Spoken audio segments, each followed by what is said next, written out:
कशिश मिश्रा जी। श्री महाराज जी। महाराज जी, आपके चरणों में दंडवत प्रणाम।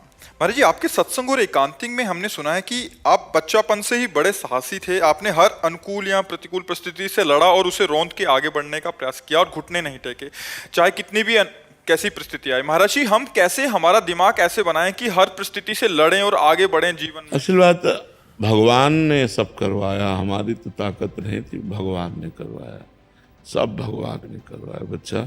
हम मतलब सच्ची कह रहे हैं, हम कोई भाव की बात नहीं कह रहे, हमसे भगवान ने करवाया।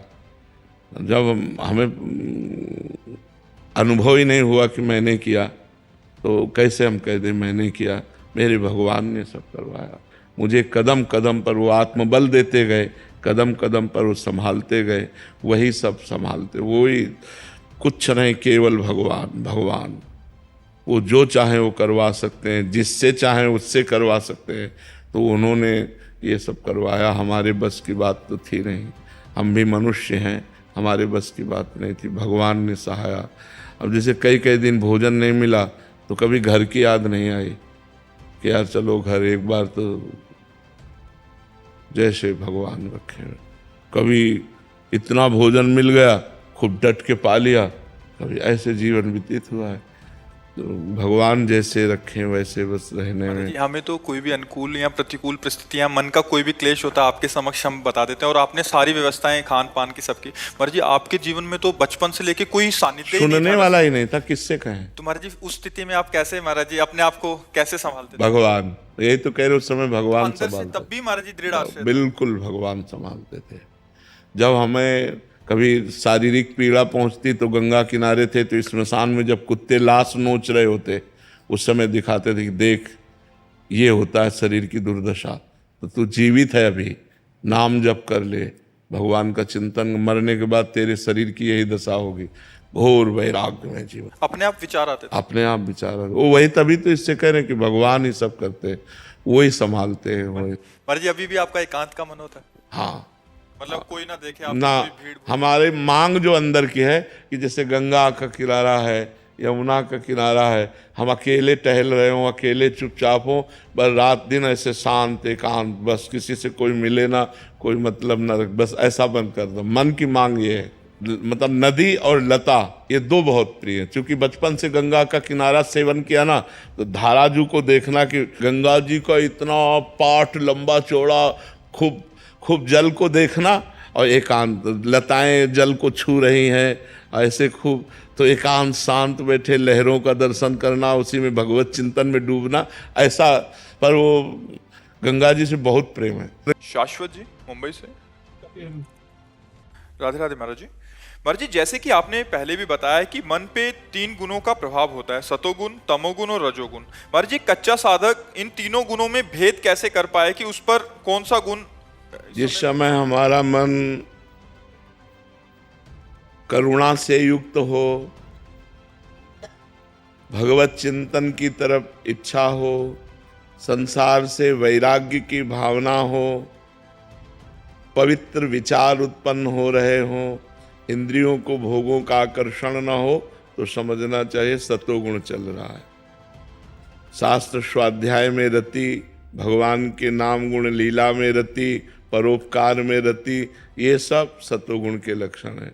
और जब इंद्रियों के भोगों की प्रबल लालसा हो, षड विकारों का तांडव अंतःकरण में हो रहा हो, काम क्रोध लोभ मोह मद मत्सर, धन प्रिय लग रहा हो, मान प्रिय लग रहा हो, तब समझना चाहिए कि रजोगुण बढ़ रहा है हमारे अंदर।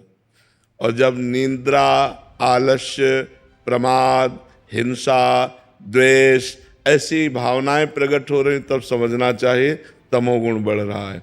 लेकिन इन तीनों गुणों का अतिक्रमण करके गुणातीत होने के लिए भगवान का नाम गरज रहा है। यदि हर गुण की परिस्थिति में नाम जप करोगे तो गुणों पर विजय प्राप्त कर लोगे। जैसे तमोगुण बढ़ रहा है तो फिर कीर्तन करना चाहिए, क्योंकि तमोगुण की स्थिति में चिंतन नहीं हो सकता, मानसिक जप नहीं हो सकता। जब रजोगुण बढ़ रहा हो तो सत्संग सुनना चाहिए, बड़े बड़े महापुरुषों के वचनों का जब हम श्रवण करते हैं तो रजोगुण का नाश होता है, और जब सतोगुण बढ़ रहा होता है तो अपने आप भागवतिक प्रवृत्ति आती है। तो सतोगुण तभी बढ़ता है जब हमारा भोजन सात्विक होता है, जब हमारा दर्शन सात्विक होता है, जब हमारा संग सात्विक होता है, जब हमारा पेय पदार्थ सात्विक होता है। अब जैसे ये सब रंग बिरंगे में जो पानी आते हैं, हाँ, ये सब रजोगुण तमोगुण बढ़ाने वाले हैं। बाजार का जैसे बना हुआ पदार्थ है वो रजोगुण तमोगुण बना है। शुद्ध सात्विक रसोई का बना हुआ भोजन, भगवान को अर्पित किया हुआ प्रसाद, वो सत्वगुण बढ़ाता है। तो अगर हम तमोगुण रजोगुण पर विजय प्राप्त करना चाहते हैं तो हमारा पहनावा, हमारा खान पान, हमारा दर्शन, अब रजोगुण का मूर्तिमान स्वरूप मोबाइल सबके पास रहता है। अगर मोबाइल से सत्संग सुनो तो सतोगुण बढ़ा सकता है, नहीं तो अगर संसारिक चित्र देखो, गंदी बातें देखो तो रजोगुण तमोगुण को बढ़ाएगा। इसलिए हमारा सतोगुण बढ़े, हमको ऐसा संग करना चाहिए, ऐसा देखना चाहिए, ऐसा सुनना चाहिए, ऐसा बोलना चाहिए, ऐसा खाना चाहिए, ऐसा पीना चाहिए, तो हमारा सतोगुण बढ़ेगा। और जैसे जैसे सतोगुण बढ़ेगा वैसे वैसे हमारी आध्यात्मिक उन्नति होगी। आध्यात्मिक उन्नति के साथ ही आधुनिक उन्नति ठीक है। आधुनिक उन्नति हो रही, आध्यात्मिक नहीं, तो उसका परिणाम पतन ही होगा।